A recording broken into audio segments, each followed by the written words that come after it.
जय हिंद, नमस्कार। आप देख रहे हैं गुरु घंटाल। स्वागत करता हूं आप सभी का आपके अपने चैनल में। दोस्तों, एक बार फिर से हाजिर हूं सीबीएसई क्लास 12 पॉलिटिकल साइंस के एक नए सैंपल पेपर के साथ।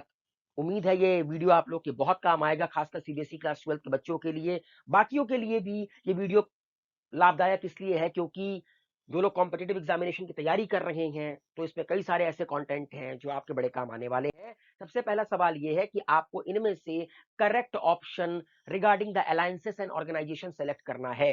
The eastern alliances was formalised into UNO, ये इनकरेक्ट है। क्या बन गया था? वॉर्सो पैक्ट बन गया था। ठीक है, जैसा कि मैंने पहले भी डिस्कस किया हुआ है 1955 में eastern European countries and USSR. The western alliance was formalised into NATO, ये बिल्कुल करेक्ट है। 1949 अप्रैल का महीना था। ठीक है, अमेरिका ने और वेस्टर्न यूरोपियन कंट्रीज ने मिलकर एक मिलिट्री अलायंस बनाया जिसका नाम बना NATO, North Atlantic Treaty Organisation, जिसके बदले में 1955 में ईस्टर्न यूरोपियन कंट्रीज के साथ मिलकर यूएसएसआर ने बनाया वॉर्सो पैक्ट। और ये दोनों के दोनों मिलिट्री अलायंसेस थे। The central alliance was formalised into SEATO, ये इनकरेक्ट है। याद रखिएगा, सीएटो बना 1954 में, South East Asian Treaty Organisation. And the neutral alliances was formalised into peace keeping forces, ये भी इनकरेक्ट है। इसका सही उत्तर है option number B, the western alliance was formalised into NATO. अगला सवाल है दोस्तों कि क्यूबन मिसाइल क्राइसिस जो कि 1962 में हुआ, आपको बताना है उस वक्त अमेरिका का प्रेसिडेंट कौन था। उस वक्त अमेरिका का प्रेसिडेंट था जॉन एफ कैनेडी। तो याद रखिएगा, क्यूबन मिसाइल क्राइसिस हुआ है 1962 में। Why did USA and the USSR never fought a direct war? It is called logic of deterrence because they understood the large scale destruction caused by the use of atom bomb. उन्हें पता था कि अब कोई war second world war या first world war की तरह नहीं होने वाला जहां पे गोलियां चलेंगी, आर्मी बिक जाएगी। नहीं, अब एटम बम पटको, काम खत्म। लेकिन अगर एटम बम गिरा तो रिटेलिएशन होगा, सब कुछ खत्म हो जाएगा। तो इसका सही उत्तर होगा option number C, logic of deterrence. Now question number 4, आपको बताना है न्यू इंटरनेशनल इकोनॉमिक ऑर्डर। याद रखिए 1972 United nation conference of trade and development, ठीक है, वहां पर एक रिपोर्ट रखी गई थी।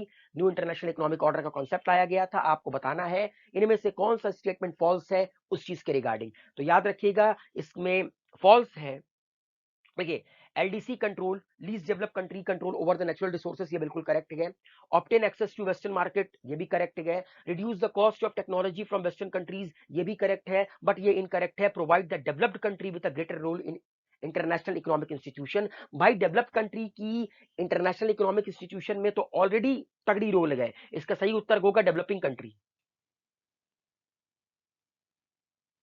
इसका सही उत्तर होगा developing country.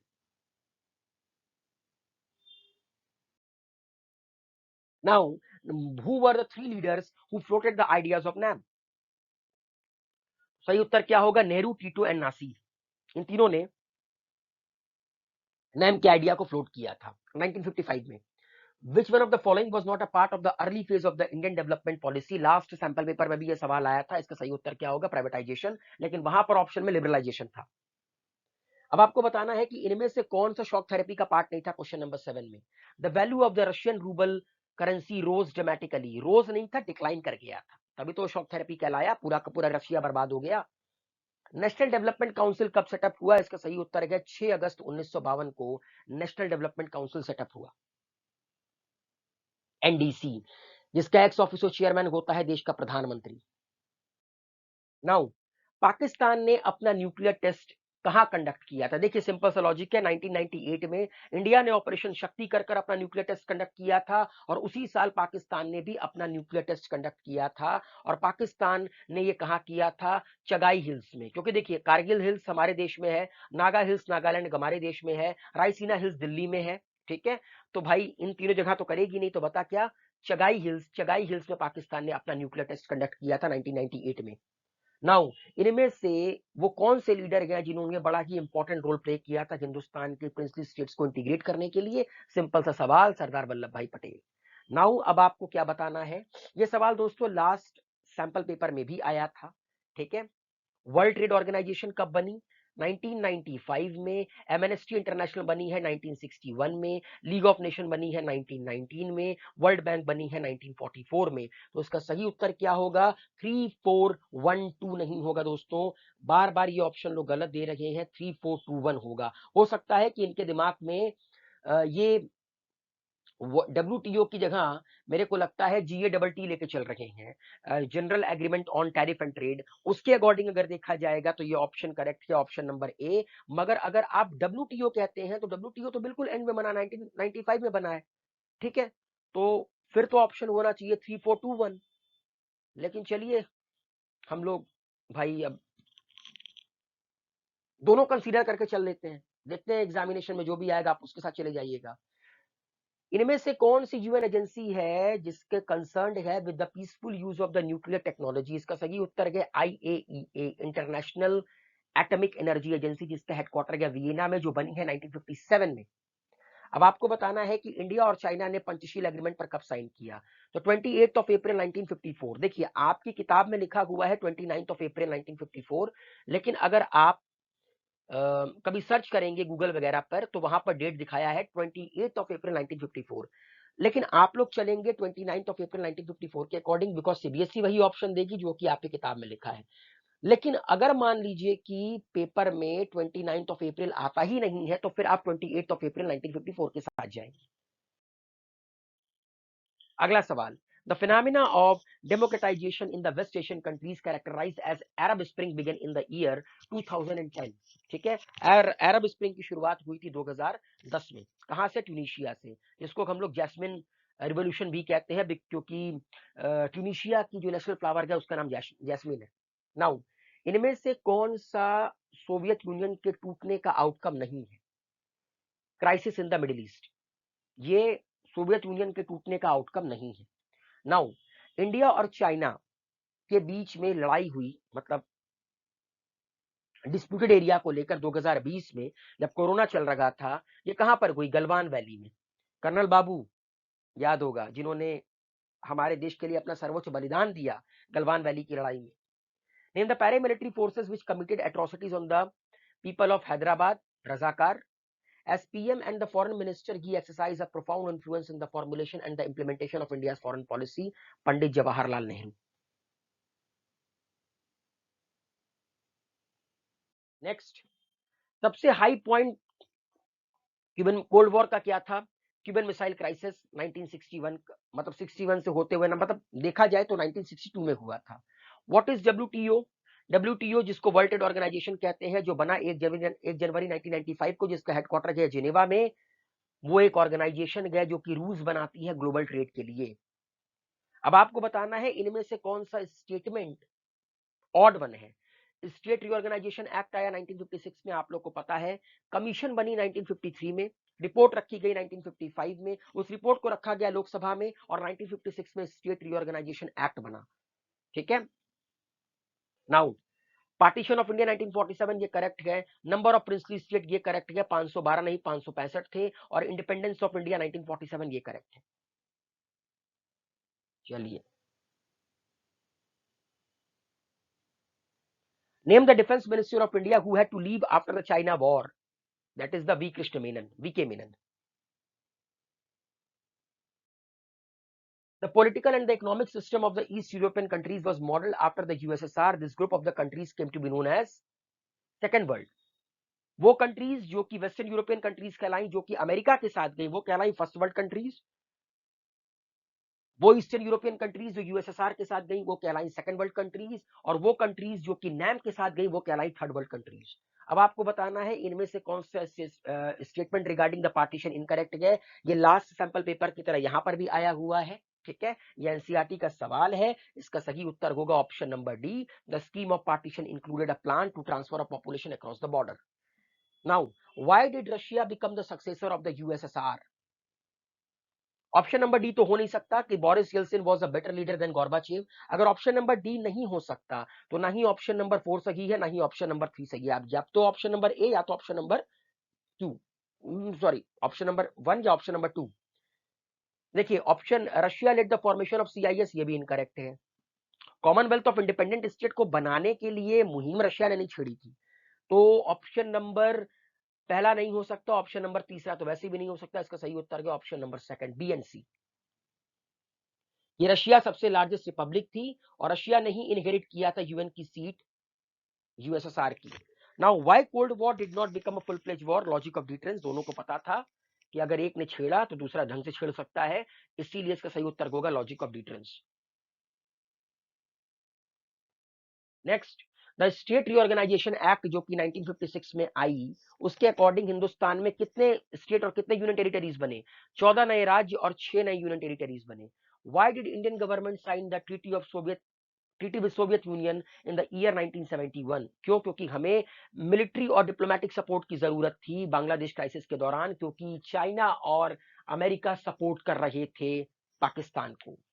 Which province of Azerbaijan had some local Armenians wanted to secede and join Armenia? इसका सही उत्तर है नागोर्नो काराबाख। अभी 2019 में ये आपस में बड़ा भिड़े हैं। 2020 में आर्मेनिया और अजरबैजान आपस में बहुत भिड़े हैं इसको लेकर, जैसे हमारे यहाँ कश्मीर का मुद्दा है, ठीक है, उनके यहाँ पर नागोर्नो काराबाख का मुद्दा है बिटवीन अजरबैजान एंड आर्मेनिया।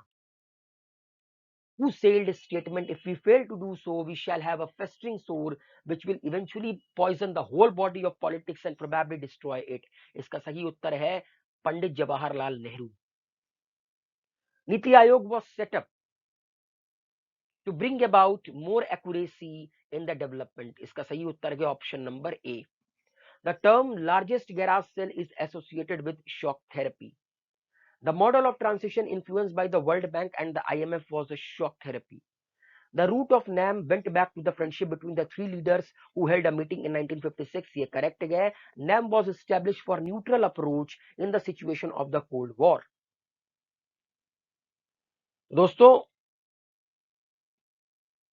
ये दोनों स्टेटमेंट करेक्ट गए, but R is not the correct explanation of A. देखिए, कोल्ड वॉर के दौरान इन्होंने कहा था कि हमारा अप्रोच ना अमेरिका के टुवर्ड रहेगा और ना ही यूएसएसआर के टुवर्ड रहेगा। हाँ, अगर कभी कोल्ड वॉर एक्सकलेट करेगा हॉट वॉर की तरफ, तब हम वॉर से स्टे नहीं रहेंगे, हम कोशिश करेंगे कि हम इनके बीच में मेडिटेट करवाएं सॉरी। तो फिर ऑप्शन नंबर रीजन तो करेक्ट बिल्कुल गए। अगर आप लोग स्टेटमेंट को सही तरीके से पढ़ेंगे तो आप लोग को समझ में आएगा कि यहां पर वो न्यूट्रलिटी वाला कॉन्सेप्ट नहीं कह रहा है, यहां पर ये कह रहा है कि कोल्ड वॉर के सिचुएशन में हम न्यूट्रल रहेंगे, ना ही हम अमेरिका के सपोर्ट में बोलेंगे, ना ही हम यूएसएसआर के सपोर्ट में बोलेंगे, तभी तो मीडिएट करवा पाएंगे, तभी तो हम बीच बचाव करवा पाएंगे। अगर एक के साथ एक तरफ से बोलेंगे तो फिर कैसे करवा पाएंगे? तो ऑप्शन नंबर बी इसका करेक्ट होगा। नाउ, यूनेस्को कब बना? इसका सही उत्तर है 4 नवंबर 1946, जिसका हेडक्वार्टर है पेरिस में। The UN agency concerned with the safety and the peaceful use of the nuclear technology, इसका सही उत्तर है 1957 में बना, ऑस्ट्रेलिया की कैपिटल वियना में स्थित IAEA। The result of the Arab Spring was autocratic dictatorship। 2010 में अरब स्प्रिंग शुरू हुई थी। नीति आयोग कब बना? 1 जनवरी 2015 में। इसके पहले ये क्या कहलाता था? प्लानिंग कमीशन ऑफ इंडिया कहलाता था। नेक्स्ट, प्लानिंग कमीशन को क्यों रिप्लेस किया गया नीति आयोग से? ताकि more push was required to cope up with the pressing challenge of development. Given the contemporary realities of the world, how can the UN play an important role? By being more assertive about human rights. Now, the UN is not a great balance to the US, ये बिल्कुल correct है। The UN can and has served to bring US and the rest of the world into the discussion over various issues, ये भी correct है, but R is not the correct explanation of A. UN great balance US के लिए इसलिए नहीं है क्योंकि US उसकी फंडिंग करता है, यूएन के बड़े बड़े हेडक्वार्टर यूएसए में है, तो यूएन कभी भी यूएस को बैलेंस नहीं कर सकता। इसका रीजन ये है, amnesty international is an NGO that campaign for the protection of human rights all over the world. Amnesty International 1961 जिसका हेडक्वार्टर लंदन में है, it promotes respect for all human rights in the Universal Declaration of the Human Rights. Both A and R are true and R is the correct explanation of A. और एक बात याद रखिएगा, Amnesty International एक NGO है, non governmental organisation. Next, India support an increase in the number of both permanent and non permanent member, ये तो बिल्कुल करेक्ट बात है। India itself also wishes to be a permanent member in restructured UN. Both A and R are correct and R is the correct explanation of the A. India चाहता है कि UN में permanent और non permanent member की जो सीटें हैं उसको बढ़ाया जाए ताकि इंडिया को भी परमानेंट मेंबर की सीट प्रदान की जाए। Name the current UN secretary general. नौवे यूएन सेक्रेटरी जनरल है Antonio Guterres. Now, NITI Aayog is a non constitutional body, ये बिल्कुल करेक्ट है, नीति आयोग एक तरह की नॉन कॉन्स्टिट्यूशनल बॉडी है। The chief minister of India is the x officer chairman of NITI Aayog, ये इनकरेक्ट है, प्राइम मिनिस्टर ऑफ इंडिया होगा। तो ए इज ट्रू, आर इन false. On the reform of structure and processes, the biggest discussion is on the functioning of Security Council, who said the following line: it would be absurd to make Hindustani the medium of instruction in all the regions, and it's still more absurd to use English for this purpose. Mahatma Gandhi. On the eve of the independence, India had two models of modern development: liberal capitalist and the socialist model. NDC का full form क्या है? National development council, जो कि बनी है 4 अगस्त 1952 को। अब आपको पहचानना है कि ये जो पिक्चर दे रखा है ये यूएन का सिंबल है। इसमें जो आपका ओलिव ब्रांचेस हैं ये क्या सिग्निफाई कर रहे हैं? ये सिग्निफाई कर रहे हैं वर्ल्ड पीस को। दूसरा जो आपको पिक्चर दे रहा है, आपको बताना है इस पिक्चर में कौन कौन से लीडर हैं। Sardar Patel and the Nizam of Hyderabad, Usman Ali Khan. और ये तीसरा आपको नजर आ ही रहा है, ये आपको क्या बता रखा गया? ये बता रखा गया कि use of that America use of military power to control the world, कि अमेरिका अपने मिलिट्री पावर का इस्तेमाल करती है पूरे वर्ल्ड को कंट्रोल करने के लिए। अब दोस्तों देखिए, पैसेज तो बहुत छोटा छोटा दिया हुआ है, तो मैं आपको उत्तर बताता हूं कि which principle was followed for the division of India and Pakistan? Principal of religious minorities, कि भाई मुसलमान कम है, मुसलमानों को अलग मुल्क दे दो, that is the principle of religious minorities. There were no ways that the two parts could be join. Which part? Eastern part and the western part, क्योंकि आप लोगों को पता है हिंदुस्तान का बंटवारा हुआ था, बंगाल बटा, पंजाब बटा। अब इन दोनों को साथ तो ला नहीं सकते थे, बिकॉज बंगाल ईस्ट में था, पंजाब वेस्ट में था। तो 54 का option number A. Who was known as the frontier Gandhi? Khan Abdul Ghaffar Khan. Which two provinces had large areas where non Muslim were in majority? Punjab and Bengal.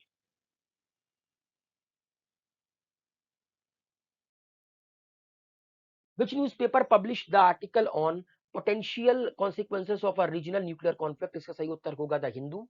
Which of the two conflict between India and Pakistan could have lead to the nuclear war? देखिए ये none of the above होगा, क्योंकि 1999 में हमारा war हुआ, लेकिन 2001 में नहीं, 2008 हो नहीं सकता, 99 और 2003 हो नहीं सकता। Since 1998, other than India and China, possession of nuclear weapon, which has been alarming reality of which country? Pakistan, क्योंकि 1998 में पाकिस्तान ने भी अपना न्यूक्लियर बना लिया था। Who issued in the statement who issued the statement in the 12th Lok Sabha for the evolution of the Indian nuclear policy? इसका सही उत्तर होगा श्री नरेंद्र मोदी, श्री नरेंद्र मोदी। तो उम्मीद है आप लोगों को ये सैंपल पेपर समझ में आया होगा। ठीक है, अपना प्यार बनाए रखिए। Wish you all a very good luck. Sample paper solve कीजिए, अगर किसी भी तरह का डाउट हो तो कमेंट बॉक्स में लिखकर सबमिट कीजिए।